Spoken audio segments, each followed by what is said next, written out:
Alors, une petite introduction. D'abord, on va parler de foulologie et de foule, en fait, de mouvement de foule, de bousculade. Il y a plusieurs termes. Je ne pense pas que ce soit très technique, mais c'est peut-être un peu dense. On va évoquer la Mecque et les mouvements de foule qu'il y a pu y avoir.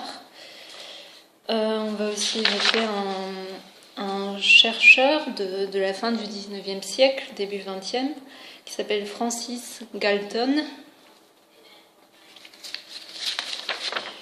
On va également évoquer le joueur d'échecs Garry Kasparov, qui était un champion du monde à une certaine époque, enfin, il n'y a pas très longtemps, je pense.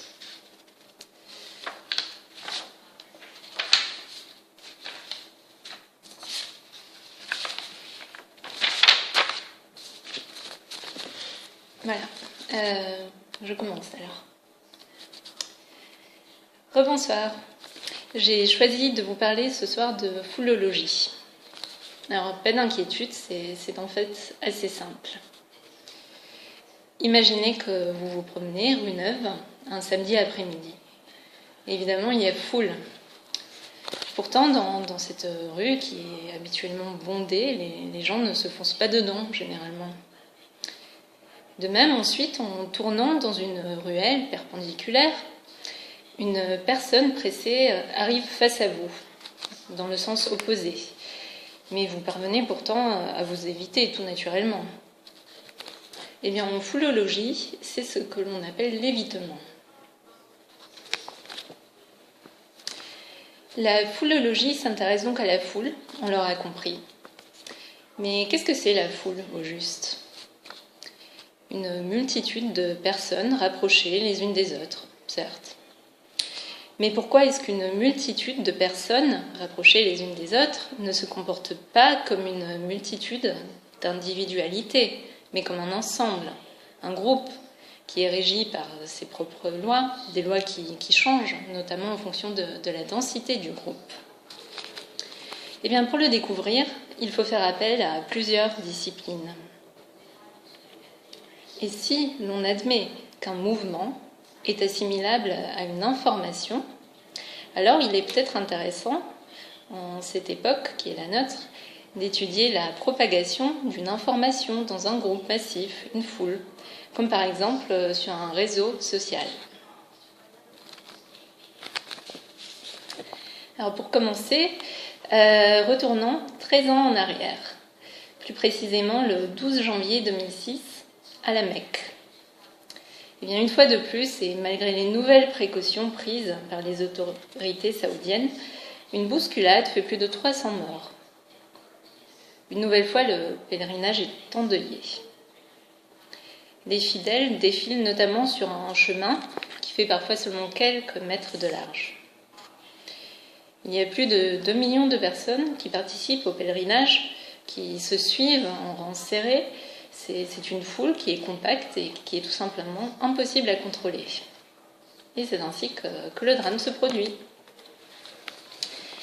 Quand on pense foule, on pense en effet souvent à ces mouvements de foule qui sont très impressionnants et qui sont souvent meurtriers. Mais cet accident de 2006, c'est vraiment un moment charnière dans la connaissance scientifique. C'est un tournant pour la foulologie. Il y a eu un avant et un après. Avant l'accident, ça peut paraître étonnant, mais on ne savait pas exactement ce qui se passait pendant une bousculade. Les scientifiques n'avaient pas de données concrètes pour voir vraiment ce qui se passait.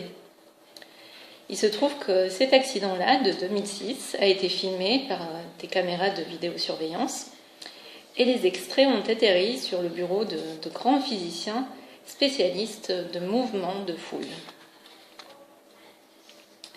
Par la suite, l'analyse a mis en évidence un phénomène collectif qui est particulier et que l'on a depuis identifié dans tous les accidents de mouvements de foule qu'on a pu observer. Donc on sait bien que c'est quelque chose de très important. Alors ce phénomène collectif, c'est ce qu'on appelle des turbulences, comme en avion, et on le connaît aussi sous le nom de tremblements de foule. Ils sont en fait caractérisés par des vagues de bousculade qui vont secouer la foule un peu dans tous les sens en fait. Évidemment, la foulologie ne s'intéresse pas qu'à ces accidents de mouvement de foule. De plus, il s'agit d'une discipline avec différentes perspectives. Ainsi, la foulologie, ça peut être de la biologie. Parce qu'effectivement, le déplacement des foules, ça ressemble quand même beaucoup à celui d'un banc de poissons, ou à celui d'un troupeau de moutons, ou d'une colonie de fourmis même.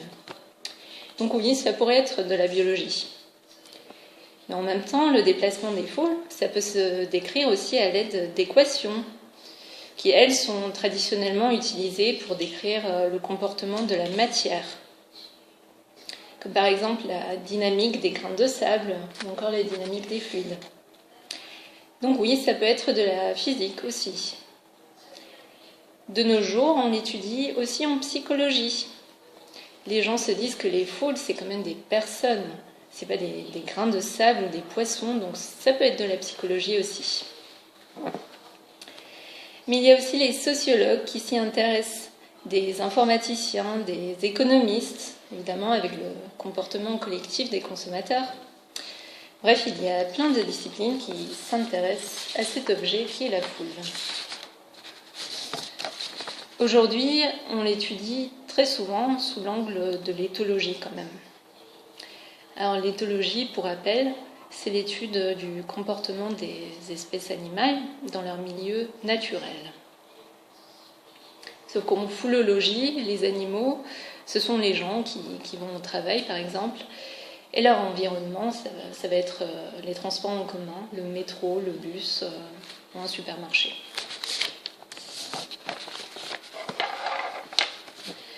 Alors, comment appréhender la foule en éthologie ? Pour commencer, ça peut donc être nos piétons qui marchent rue Neuve. Mais ça peut aller au-delà de ça, parce qu'on peut aussi retrouver les mêmes dynamiques, les mêmes phénomènes et des choses très semblables quand on étudie non pas des piétons qui marchent dans la rue, mais par exemple des internautes qui s'échangent des informations sur des réseaux sociaux comme Facebook. Une foule, c'est finalement juste un ensemble d'individus qui sont en interaction les uns avec les autres, peu importe la forme. D'ailleurs, le nombre d'individus, ce n'est pas forcément le critère déterminant. On va plutôt s'appuyer sur leur densité, en fait. Ça va être le rapport entre le nombre de personnes et l'espace qu'ils ont à disposition. Avec une personne par mètre carré, c'est pas bien intéressant. Mais avec 2, 3, 4 personnes par mètre carré, on peut déjà dégager certaines tendances. C'est d'ailleurs pourquoi la foulologie a véritablement commencé dans les années 50-60 avec l'urbanisation. Donc, avec l'urbanisation grandissante, il y avait de plus en plus de personnes par mètre carré et les urbanistes, eux, devaient contrôler ça. Mais revenons à notre exemple de départ, l'évitement, les piétons.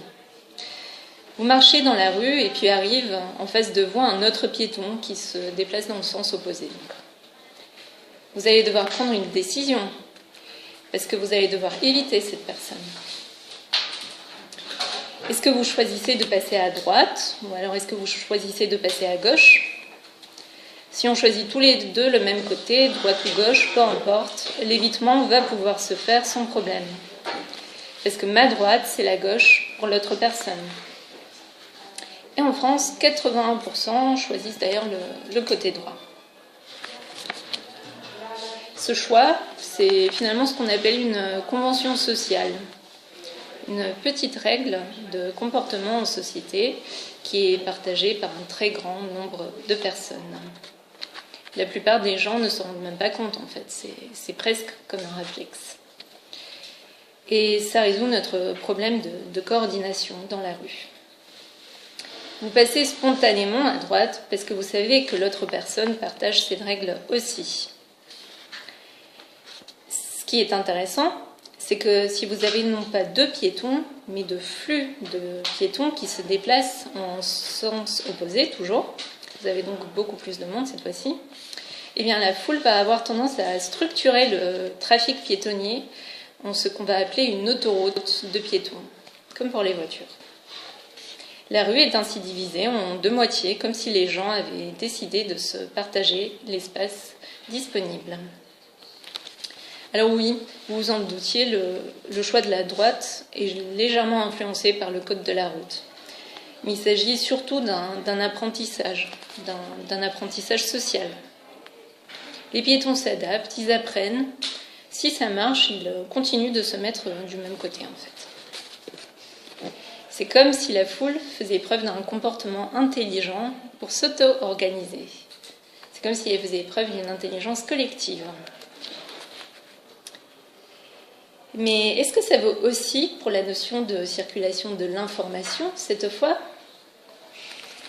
Parce que la vitesse, l'orientation, ce sont des informations transmises dans une foule humaine. Mais évidemment, cela pourrait s'appliquer à une foule numérique, pour ainsi dire. Il y a quelque chose d'assez intéressant, c'est qu'il suffit de très peu d'individus qui se déplacent dans un sens, qui échangent des informations pour emporter finalement tout le groupe avec eux. L'imitation est en effet l'un des principaux mécanismes du comportement de toute une foule. C'est d'ailleurs propre à tous les groupes d'animaux sociaux et ça dirige leur comportement de groupe, qu'il s'agisse d'un banc de poissons, évoqué précédemment, ou d'une foule d'humains, peu importe. L'on sait aujourd'hui qu'il faut seulement une petite proportion d'individus, de leaders, pour diriger ce groupe.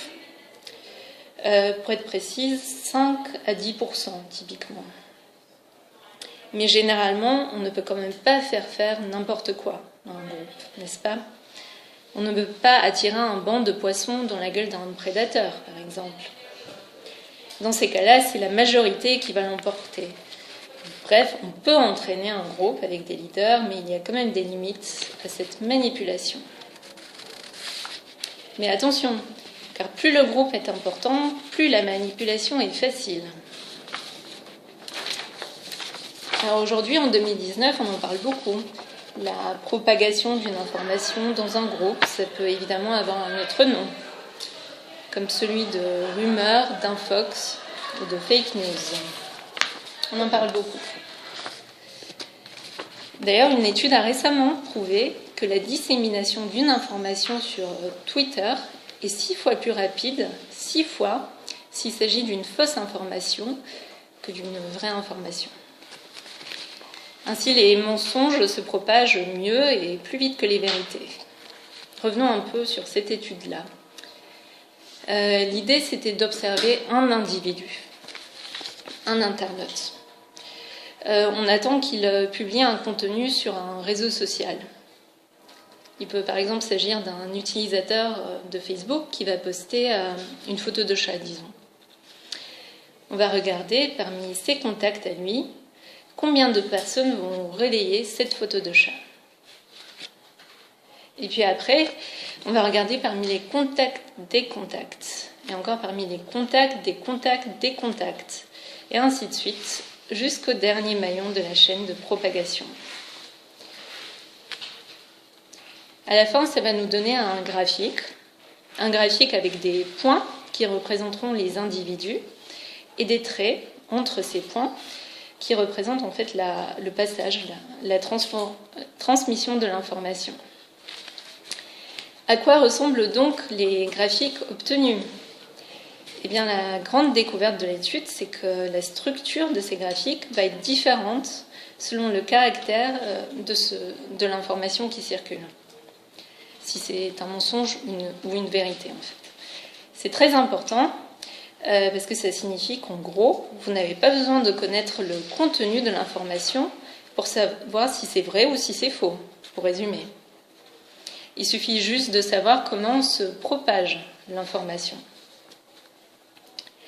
Effectivement, les chercheurs ont noté que les informations qui ont tendance à être fausses ont tendance à se propager plus rapidement, mais aussi plus longtemps, sur des durées plus longues, elles vont avoir une structure qui est plutôt verticale aussi.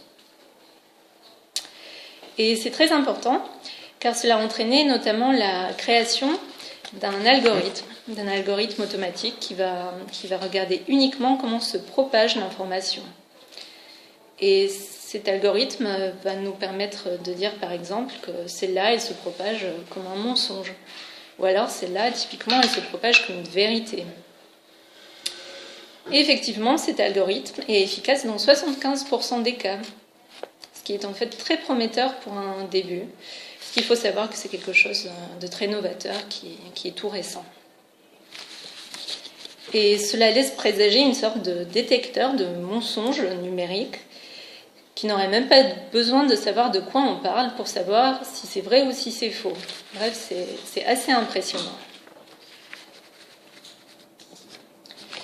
En parlant d'infox ou de mythe, eh bien, on a toujours tendance à penser justement dans les mouvements de foule que c'est chacun pour soi, que les gens sont égoïstes, que les comportements deviennent très individualistes puisque chacun joue sa survie. Or, des études nous montrent que c'est plutôt l'inverse. C'est plutôt l'altruisme qui prévaut dans ce genre de situation.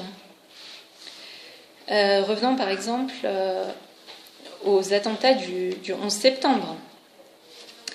Eh bien, les 17 000 personnes qui ont dû évacuer les 2 tours jumelles, qui ont dû descendre parfois 90 étages à pied, sont en fait restées très calmes et très solidaires. Effectivement, cette image qui est véhiculée dans les séries, dans les films hollywoodiens, cette image de la foule en panique où chacun bouscule son voisin pour être le premier dehors, c'est largement une idée reçue. Il y a une autre idée qu'il faut déconstruire, c'est la bêtise du collectif, la bêtise de groupe. On a aussi tendance à penser qu'une foule, ça se comporte de façon pas très intelligente.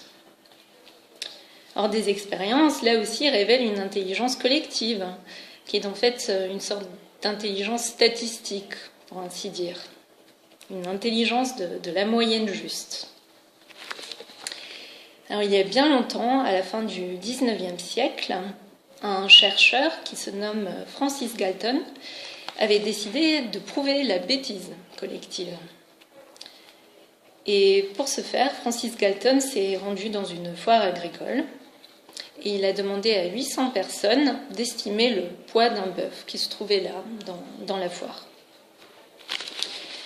L'objectif de son expérience, c'était de prouver qu'une foule incapable d'estimer le poids d'un bœuf ne devrait pas avoir le droit de choisir un président. Car notre chercheur, M. Galton, était en effet aristocrate et voulait que le pouvoir soit entre les mains d'une petite élite, si possible.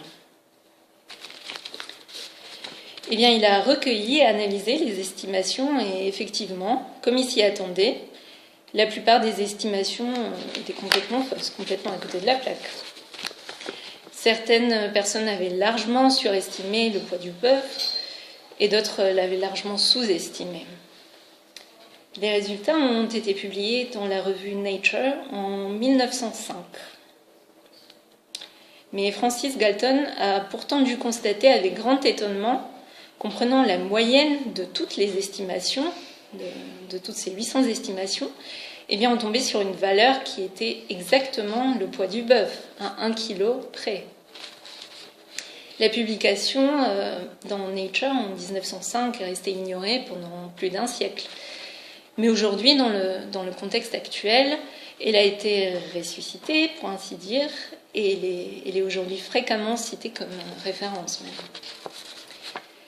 Dans les années 2000, heureusement, les chercheurs ont enfin commencé à se dire que la foule était capable de produire des choses intelligentes, de faire preuve d'intelligence. La foule a même joué aux échecs. Garry Kasparov, champion du monde, numéro 1 mondial à l'époque, a joué contre le monde. Alors c'est quand même Kasparov qui a gagné, il ne faut pas se leurrer, mais il faut dire que la partie a été très longue et les 50 milliers de joueurs qui étaient des amateurs qui ont participé en ligne, ensemble, ont joué comme un joueur professionnel. Et il y a eu un fameux 10e coup très intelligent et très original de la part de ces joueurs amateurs. Et ce coup, aujourd'hui, reste dans les annales. Bref, il aura fallu attendre une bonne centaine d'années pour dédire Panurge et ses moutons, notre esprit moutonnier. D'ailleurs, sachez que si vous êtes pris un jour dans un mouvement de foule, ça peut arriver, on ne sait jamais, eh bien la meilleure solution, c'est de faire preuve de solidarité. Ne laissez jamais tomber les autres, veillez à votre équilibre et à celui de vos voisins, de sorte qu'ils ne tombent pas. Merci.